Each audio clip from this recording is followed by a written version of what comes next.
In this video, we're going to talk about the techs and specs of the new Taylormade P770 irons, which are just the best irons ever made. They just are. They just are. So like the P770s of before and the P790s, this is a hollow head forged construction, which is then filled with speed foam.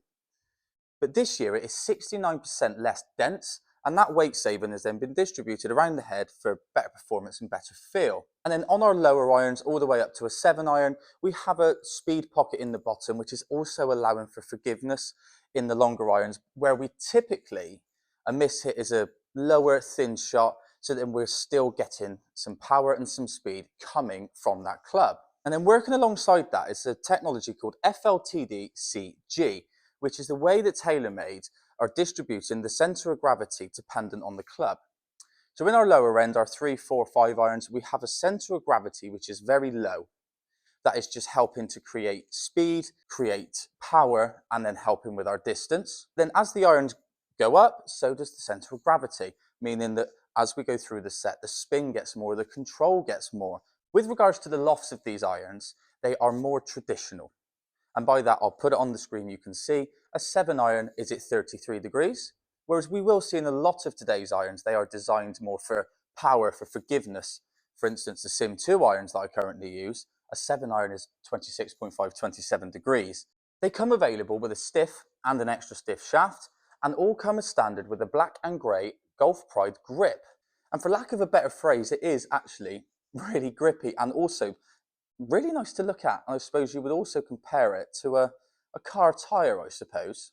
So when it comes to the actual design of these, they are quite a tour-inspired head with a fairly thin top line, a minimal offset compared to, again, say the Sim 2 irons, and a bit more of a compact bladed size head compared to like the P790s for say. So I think what we should do is go and hit a few shots, let's say an 8, a 9 iron, and we'll have a look at the spin numbers, but we'll see if I actually lose a bit of distance compared to what I'm used to with my Sim 2s. So what I'm intrigued to do is hit some 9s now and then have a look at the spin number, but mainly have a look at the carry number and see if I do lose some distance. So for me, a 9 should carry about 145, but what we would be looking for now is about 6.5 to 7,000 RPM as well.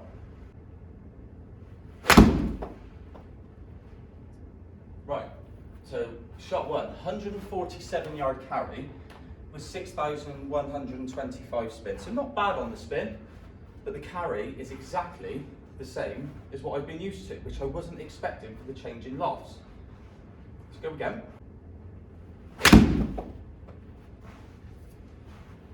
Okay, yeah, that wasn't, in fairness, that wasn't the best hit, but we've got 6-7 on the spin and we've got 147 on the carry again. And that was quite towing. Again, quite surprising. Didn't expect there to be massive forgiveness. That was quite nice. 147 again. That's immensely consistent. So all three have been 147 carry and 6,459 on the spin. So not far off where we want that to be either. Nice. All right, so let's move down the set a little bit. Let's go to the 7. I'm probably used to a carry with a 7 of about 170 yards, somewhere around there.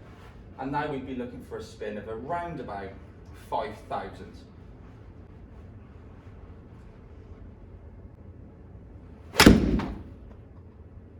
That was nice. 175 on the carry, 4,600 on the spin, so not far off where we want that to be. But really, really good carry number. It's just really surprising me, this.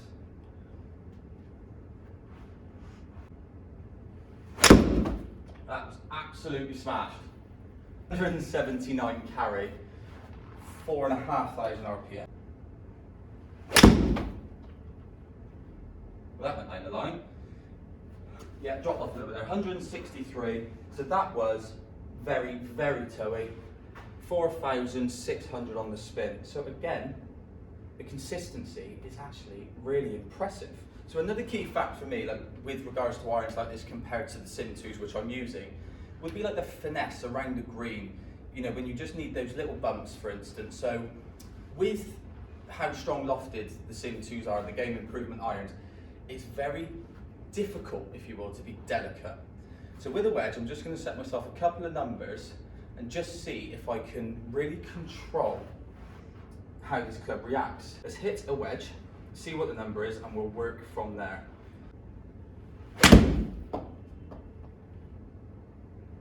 Okay, not hit too bad, a carry of 130. So then, let's drop that down to say 100 yards.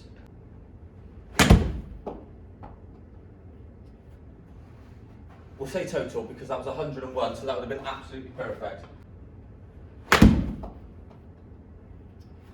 89.8 on the carry, total of 102.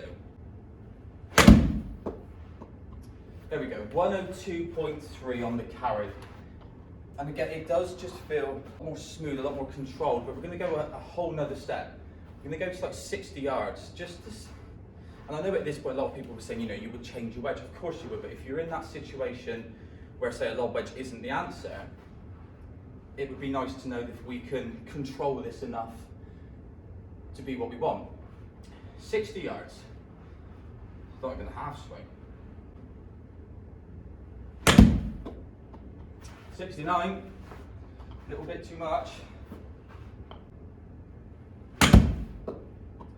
65, happy to take that as a victory.